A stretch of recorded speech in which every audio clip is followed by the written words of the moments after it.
पूरा लोकल।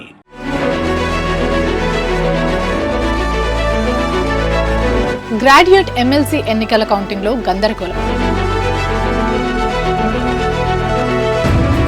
భారీ మొత్తంలో నమోదైన చెల్లని ఓట్లు.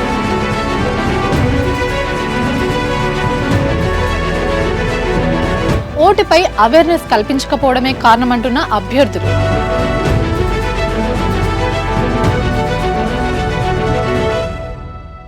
మన దేశంలో ఎన్నికలంటే ఓ పండుగలా చూస్తారు. భవిష్యత్తును నిర్మించుకోవడానికి మంచి నాయకులను ఎన్నుకోవడం కీలకమని నమ్ముతారు. అందుకే ఊరువాడ నుంచి అందరూ దండుగా కదిలొచ్చి తమ ఓటు హక్కును వినియోగించుకుంటారు.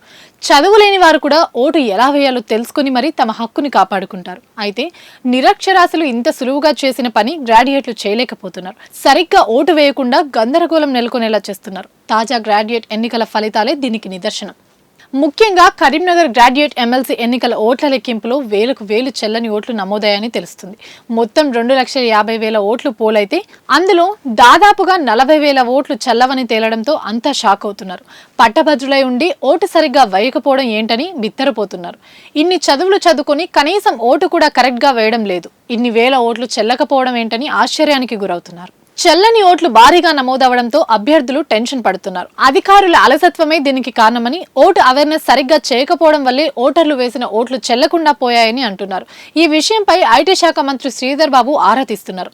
చెల్లని ఓట్ల గురించి తెలుసుకుని ఆయన సైతం షాక్ అవుతున్నారు. చదువుకున్న వారికి ఓటు ఎలా వేయాలో కూడా తెలియకపోవడం దురదృష్టకరం అంటున్నారు. పట్టభద్రుల అవగాహన లోపంతో ఎక్కువగా చెల్లని ఓట్లు నమోదయ్యాయని వినిపిస్తుంది. కొందరు బ్యాలెట్ పేపర్ల మీద రైట్ గుర్తు పెట్టగా ఇంకొందరు బ్యాలెట్ పేపర్ తిరగేసి అంకెలు వేస్తున్నారు.